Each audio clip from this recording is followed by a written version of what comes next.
Welcome to my scientifically informed insider look at mental health topics. If you find this video to be interesting or helpful, please like it and subscribe to my channel. Hello, this is Dr. Grande. Today's question asks, how can one spot vulnerable narcissistic abuse in a romantic relationship? So I put together this video of 10 signs of vulnerable narcissistic abuse. So as I indicated, this applies to romantic relationships, and with these particular 10 signs, I looked at heterosexual romantic relationships, not only in the scientific literature, but in my clinical experience. So I'm really talking about a specific type of romantic relationship. It's important to remember that when we talk about narcissistic abuse, that in a relationship, both people could have narcissism. So one level of narcissism could be a little higher than another, because narcissism is really on a continuum. Also, there are two types of narcissism, grandiose and vulnerable. I already did a video in the past, 10 signs of grandiose narcissistic abuse. Here I'll just be talking about vulnerable narcissistic abuse. Now, some narcissistic abuse has characteristics from grandiose and vulnerable put together. So it's not always clear-cut, where you have grandiose narcissism on one side, and that contributes to abuse, and then vulnerable on the other, and people kind of fall into one category or another. And to make things even a little bit more complex, sometimes people move from a grandiose narcissistic profile over to vulnerable narcissism and back. We call this oscillation between the different types of narcissism. So it gets a little confusing, but again, here I'm just kind of honing in on vulnerable narcissism. So I'm going to take a look at the characteristics specific to vulnerable narcissism. It's important to understand at first, though, there are some characteristics that we see across both types. That would be self-centeredness, a sense of entitlement, and need for admiration. Those are characteristics of both grandiose and vulnerable narcissism. Now, specific to vulnerable narcissism, we see a low level of extroversion. So somebody who has vulnerable narcissism tends to be introverted, and they tend to have high neuroticism. So anxiety, depression, anger, and other types of symptoms that could come out, especially when somebody's under stress. So they appear to be more sensitive to stressful situations. Now, other characteristics we see that are generally considered unique to vulnerable narcissism, in terms of the narcissism sphere in general, would be this tendency to be resentful, distrustful, to be insecure, to have a lot of feelings of shame, to be hypersensitive to criticism, to be defensive, socially awkward, shy, pessimistic, and to be unforgiving. We also see internal anger and aggression, but sometimes it can also be external. And we see jealousy, which of course we also see with grandiose narcissism, but with the jealousy with vulnerable narcissism, it's more about a feeling of inferiority. So now moving to the list, the 10 signs of vulnerable narcissistic abuse. We see here that these are characteristics, these are signs I've seen associated with vulnerable narcissistic abuse, but there could be other explanations in any particular circumstance. For example, mental disorder symptoms could explain some of these symptoms as well. So the first sign of vulnerable narcissistic abuse is in a romantic relationship. Again, I'm talking about a heterosexual romantic relationship, where we see that somebody starts arguments in which they portray themselves as the victim when the evidence doesn't really support that they're the victim. And kind of another aspect of this sign is kind of playing the victim from something that happened a long time ago. So maybe the vulnerable narcissist was legitimately a victim, but it happened like 10, 20, 30 years ago, the victimization, and they bring it up kind of as if it's a current issue. So we see a tendency here to be unforgiving, right? Little things just can't be released. They can't let the little things go. And this is interesting because it's kind of consistent with paranoid personality disorder. It has kind of a few features of that disorder. Now, we know when we look at vulnerable narcissism, if we take it to an extreme, there isn't a clear pathology aligned with it like there is with grandiose narcissism. With grandiose narcissism, we see narcissistic personality disorder at the extreme. With vulnerable narcissism, we really don't see that, but we see certain symptoms of certain disorders seem to be present. And this one, as I mentioned, seems to align with paranoid personality disorder. Now, with this first sign, I'm going to introduce the idea of the dark cloud which is kind of one of my theories about vulnerable narcissism, and it ties to several of the signs of vulnerable narcissistic abuse. But here, the unforgiving nature would be just one aspect of the dark cloud that I'll talk about again with some of these other signs. So the second sign is continual negativity. And this just tends to wear people down in relationships. That's why I consider it an abusive sign. The vulnerable narcissist always sees disaster and pain and suffering and grief, and they never really seem to have an optimistic view of anything. So you end up in a situation where it's just all negativity. Now this also ties into the dark cloud, right? There's this idea that there's always a dark cloud kind of hanging over their head, and it kind of extends to other people, and that's when it gets a bit abusive.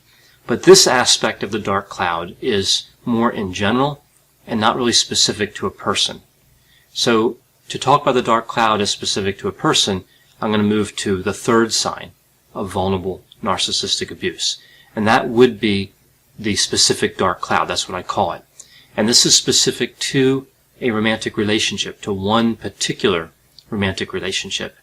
And elements of this we see would be that there's no forgiveness no matter what somebody does. So sometimes a mistake can be made in a relationship, and there can be a compromise worked out, or somebody can ask for forgiveness, and that can occur.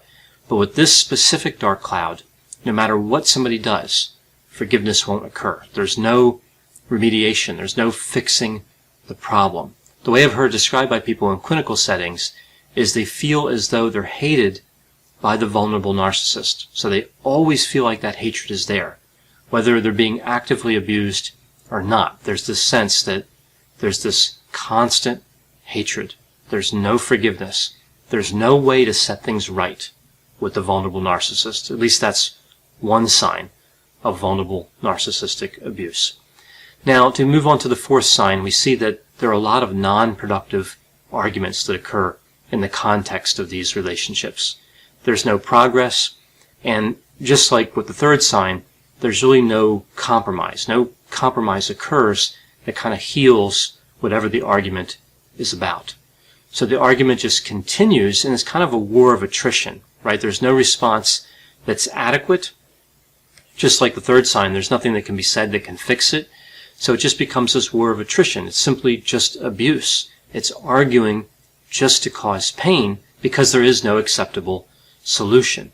So in a sense, sometimes somebody who has vulnerable narcissism, they can tolerate arguments better than somebody who doesn't. Not most of the time, interestingly, but some of the time they can.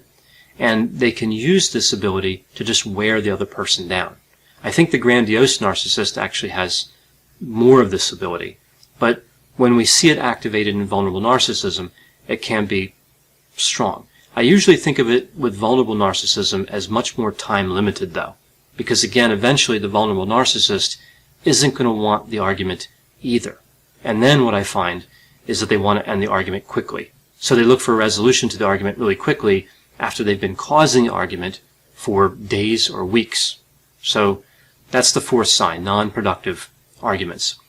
The fifth sign is this idea that anger and hatred are just below the surface all the time, right? It's kind of like handling an unstable explosive. It might not explode, but it may explode, and you never know when that's going to happen. The victims of vulnerable narcissistic abuse, what I've found, tend to know what they could say to start a fight with a vulnerable narcissist if they wanted to start a fight.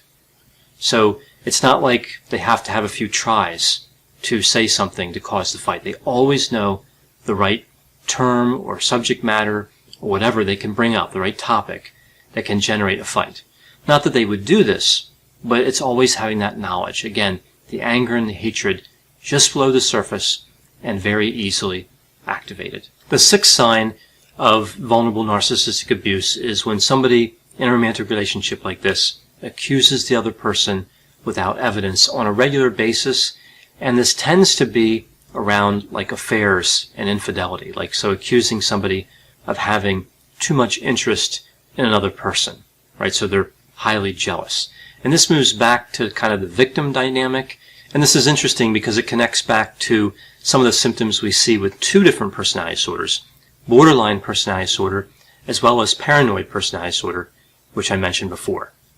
So the seventh sign of vulnerable narcissistic abuse is sexual narcissism, and this was also a sign for grandiose narcissistic abuse, but with that type of narcissism, with grandiose narcissism, we see this tendency for the grandiose narcissist to want somebody to submit sexually in order to prevent a fight or to prevent the narcissist from leaving. So the sexual interest becomes kind of increasingly dominant or humiliating.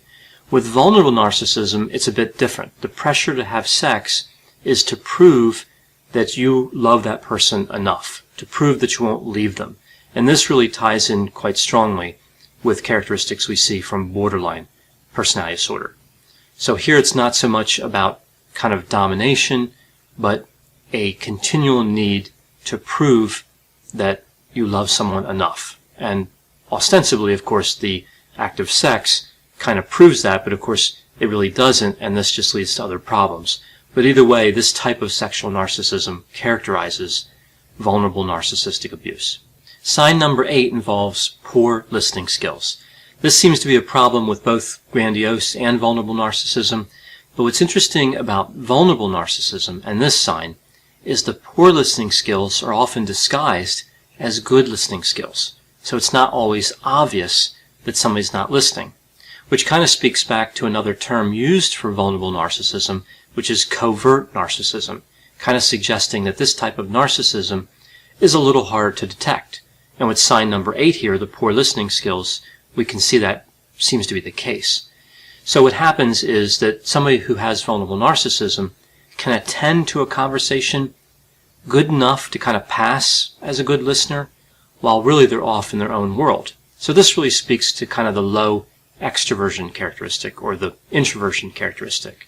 So they're able to kind of think about something, maybe analyze another situation or be off kind of in a fantasy while pretending to be a good listener. Sign number 9 is a disgust for friends outside of that romantic dyad, right? So somebody's in a relationship with a vulnerable narcissist, that narcissist is going to have disgust for that other person's friends. And this comes down to jealousy, and specifically jealousy of time spent with other people or attention paid to other people.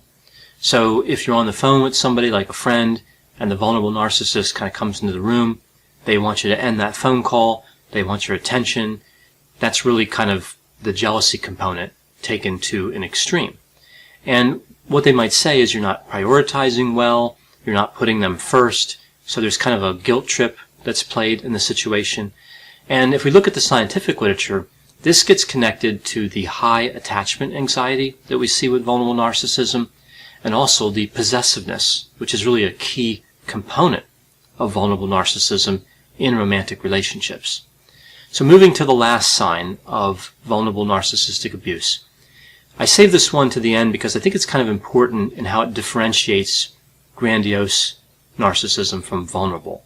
And this is repeated grand efforts to change, failed attempts at reform. That's what we see with vulnerable narcissism. What we kind of see here is a struggle at some level, right? Like the vulnerable narcissist kind of realizes that change would be helpful. They realize that something isn't quite right in the relationship. And unlike the grandiose narcissist, they do want to make some sort of effort to change that. They see it, they know something's wrong, and they want to change it. But again, what happens most of the time is there are these grand efforts, but they still fail in the attempt at making any type of lasting or meaningful change. So in a sense, there's better insight with this type of narcissism. There's, again, that realization that something is wrong, but it's hard to act on that to accomplish some sort of meaningful change. I do think, though, that when the grand efforts for change are available, when that effort seems to be taking place, that's a good time to see a counselor. I think really any time is a good time to see a counselor when we see vulnerable narcissistic abuse, but in particular when somebody seems to be more open to changing. So I think that would be a good time to involve a counselor and try to capitalize on that desire to change, because a lot of time that desire leads to efforts that are kind of misdirected, and maybe the counselor can point somebody in a more productive direction.